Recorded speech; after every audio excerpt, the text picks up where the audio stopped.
नमस्कार, किसान तक में आपका स्वागत है और इस वक्त मैं आपके साथ हूँ पवन। मैं इस वक्त हूँ झारखंड की राजधानी रांची के मांडव प्रखंड अंतर्गत गुड़गुड़चाड़ी गांव में। मेरे साथ जो आप इस वक्त स्क्रीन पर देख पा रहे हैं, इनका नाम गंदरा उरांव है।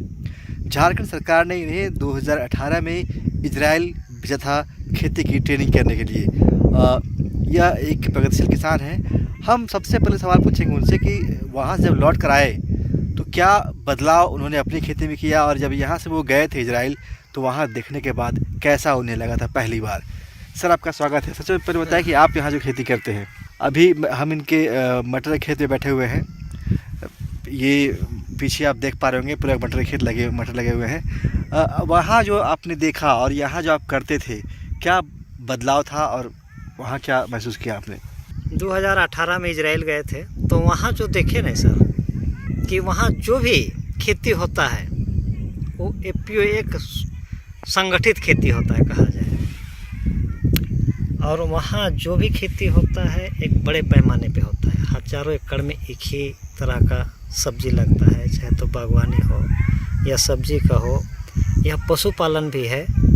तो एक क्या कहा जाए, उसे एक बड़े पैमाने पे किया जाता है, संगठित करके वहाँ एपीओ के माध्यम से खेती करते हैं।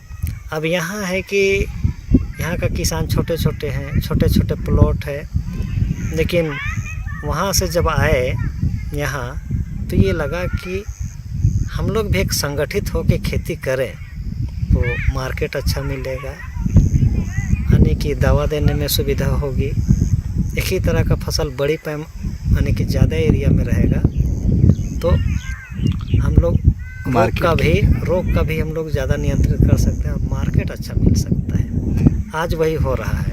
और वहाँ से आने के बाद वहाँ देखे कि इजराइल में ज़मीन के नीचे एक बूंद पानी नहीं है, और बारिश भी यहाँ के मुकाबले बहुत कम बारिश है।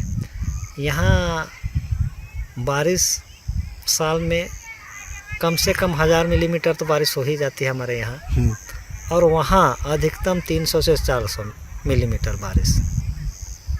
कहा जाए कि वहाँ 200 मिलीमीटर बारिश बताया गया। इसके बावजूद हम लोग उनसे खेती में कम हैं। कारण है कि वो लोग एक एक बूंद पानी का महत्व को समझ। हमारे पास मिट्टी भी है, अच्छी मिट्टी, उपजाऊ मिट्टी, उनके पास तो बालू है। जी, उनके पास मिट्टी भी अच्छी नहीं है, मौसम भी ठीक नहीं है। कहा जाए तो गर्मी बहुत ज़्यादा है। अब ठंडी बारिश में तो गए नहीं, ठंडा का समय में कैसा है, और बारिश है नहीं।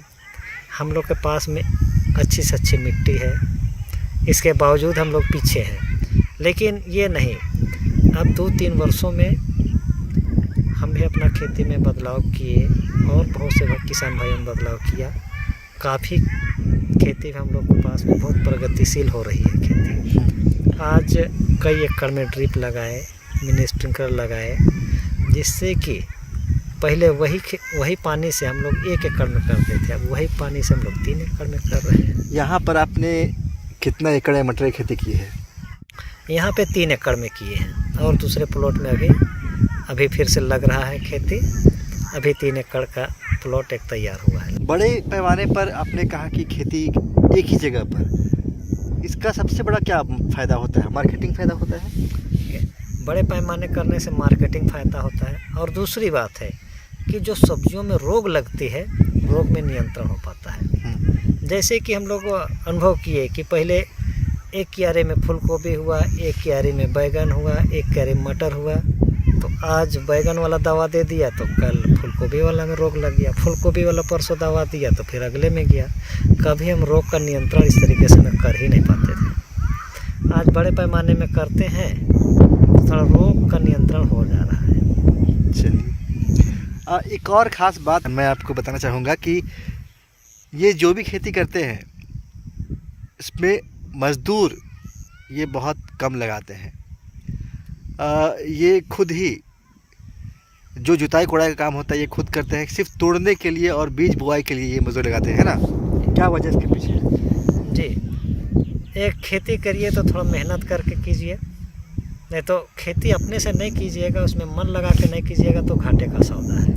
और उसी को समय को देखते हुए किस समय हमें सब्जी निकालना है मार्केट में, किस समय हमें ज़्यादा मुनाफा मिलेगा, इस सब को ध्यान में देते हुए आप करें तो खेती एक अच्छा मुनाफा है। और दूसरी बात है कि कोशिश हो कि हम कम से कम मजदूर लगाएं खेत में, कोशिश हो कि घंटा 2 घंटा 4 घंटा डेली अपने से करें काम।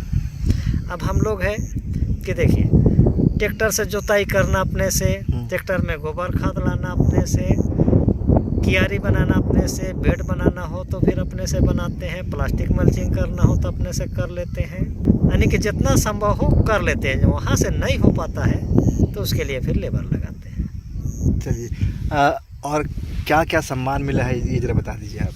देखिए खेती में तो कभी ऐसा लगा नहीं था कि हम भी इतना दूर पहुँचेंगे। जीरो से शुरू किए थे, एकदम जीरो से, 1 एकड़ से भी कम में शुरू किए तो आज 20 एकड़ से ज़्यादा हम कर रहे हैं। तो कैसे कैसे करते गए पता नहीं चला, लेकिन 2016 में हमें एक रांची जिला का सर्वश्रेष्ठ किसान का पुरस्कार मिला, 2017 में झारखंड गौरव का सम्मान मिला, 2020 में अंत्योदय राष्ट्रीय कृषि पुरस्कार बिहार झारखंड में सर्वश्रेष्ठ किसान के रूप में हमें मिला।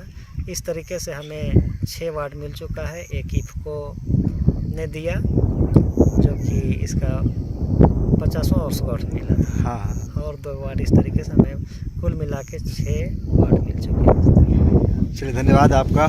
तो ये थे गंधुराव राव, इन्हें खेती में बेहतर कार्य करने के लिए 6 अवार्ड मिल चुके हैं, जिनमें ज़िला स्तर से लेकर राष्ट्रीय स्तर तक के अवार्ड भी शामिल हैं। इनकी खासियत ये है कि यह खुद खेत में काम करते हैं, जहाँ तक हो सके कम से कम मजदूरी का इस्तेमाल करते हैं। और इसके बाद भी इन्होंने जो शुरुआत की थी वो बहुत बेहद ही छोटी ज़मीन से की थी। लगभग 1 एकड़ से इन्होंने खेती की शुरुआत की थी और आज लगभग 30 एकड़ में सब्ज़ी और धान की खेती ये करते हैं। इसके अलावा फूल की खेती भी करते हैं। ऐसे ही और खबरों के लिए आप देखते रहिए किसान तक। नमस्कार।